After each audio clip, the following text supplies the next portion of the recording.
Berapa ramai yang pernah dengar ayat ni? Jangan join forex, forex semua tu scam. Berapa ramai dah orang kata yang forex ni adalah judi, money game, penipu. Dan ada juga orang yang kata forex ni adalah salah satu cara yang paling cepat untuk kita miskin. Tapi guys, ada juga orang yang buat forex ni sampai jadi kaya. Ada orang beli rumah cash, hidup bebas. Jadi sekarang ni mana satu yang betul? Forex ni scam ke tak? Kalau korang betul-betul nak tahu realiti sebenar pasal forex ni, ini bukan hype dan ini bukan janji kosong.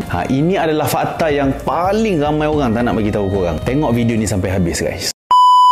Yang pertama, kenapa orang kata forex ni scam? Yang kedua, siapa sebenarnya yang buatkan forex ni nampak buruk? Yang ketiga, forex ni betul-betul ke boleh buat duit? First kali ni dia ada 4 sebab kenapa orang fikir forex ni scam. Contohnya macam scam guna nama forex. Contoh scam yang guna nama forex ni, yang first adalah fixed return forex. Yang ini biasanya orang akan buat masuk 500, lepas tu tiap-tiap bulan akan dapat fixed income tanpa korang buat apa-apa. Yang kedua, money game dalam forex ni. 3 Datuk were arrested in a series of raids in the city on February 10 for their suspected involvement in a foreign exchange scam, which is believed to have record in 1 billion ringgit.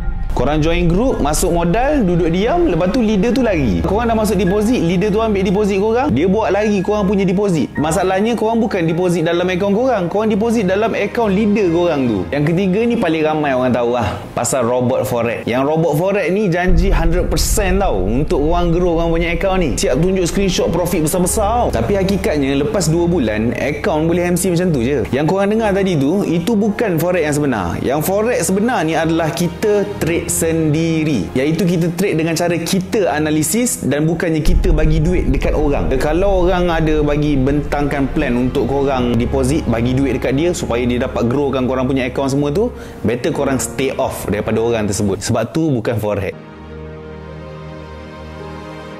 Ramai orang masuk forex ni sebab dia nak cepat kaya. Yang nak buat 100 jadi 10,000 dalam masa sebulan. Tapi apa yang jadi? Yang pertama, dia deposit kecil je. Deposit $10, deposit $50. Lepas tu tekan lot sampai lot 1, lot 5. Lepas tu akaun memang MC lah dalam masa 1 hari.